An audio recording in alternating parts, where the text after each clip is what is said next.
ইতিমধ্যে ঘোষণা এসেছে জগন্নাথ বিশ্ববিদ্যালয় কেন্দ্রীয় ছাত্র সংসদ যে নির্বাচন রয়েছে সেটি স্থগিতের ঘোষণা এসেছে। আমরা দেখতে পাচ্ছি যে ভিতরে কিন্তু শিক্ষার্থীরা ভিসি ভবন ঘেরাও করে আন্দোলন করছে এবং বাইরে কিন্তু প্রস্তুত রয়েছে আইন শৃঙ্খলা বাহিনী। আমরা কিন্তু তাদের সরব উপস্থিতি জগন্নাথ বিশ্ববিদ্যালয়ের যে গেটগুলো রয়েছে এবং আশেপাশে যে জায়গাগুলো রয়েছে সেখানে কিন্তু আইন শৃঙ্খলা বাহিনী তাদের সরব উপস্থিতি আমরা দেখতে পাচ্ছি। এখানে আনসার সদস্য সহ র্যাবের সদস্য, পুলিশ সদস্য এবং আমরা বেশ কিছুক্ষণ আগে সেনাবাহিনীর যে টহল টিম রয়েছে তাদেরও কিন্তু এখান দিয়ে টহল দিতে দেখেছি। দর্শক, দীর্ঘ ৩৮ বছর পরে আজকে জগন্নাথ বিশ্ববিদ্যালয় কেন্দ্রীয় শিক্ষার্থী সংসদ যে নির্বাচন হওয়ার কথা ছিল সেই নির্বাচনের ঘোষণা কিন্তু বেশ কিছুক্ষণ আগে বিশ্ববিদ্যালয় প্রশাসন থেকে দেওয়া হয়েছে এবং এরই পরিপ্রেক্ষিতে কিন্তু আন্দোলন এবং বিক্ষোভে ফেটে পড়েছে শিক্ষার্থীরা।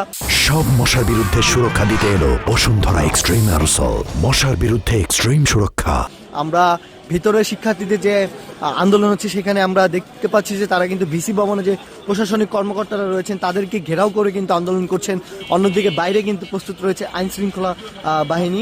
আমরা জগন্নাথ বিশ্ববিদ্যালয়ের যতগুলো গেট রয়েছে সবগুলো গেটেই কিন্তু আইন শৃঙ্খলা বাহিনীর সরব উপস্থিতি দেখতে পাচ্ছি। দর্শক, এই ছিল আমার কাছে সর্বশেষ জগন্নাথ বিশ্ববিদ্যালয় কেন্দ্রীয় শিক্ষার্থী সংসদ নির্বাচন স্থগিত হওয়ার ঘোষণার পরবর্তী আইন শৃঙ্খলা পরিস্থিতির আপডেট।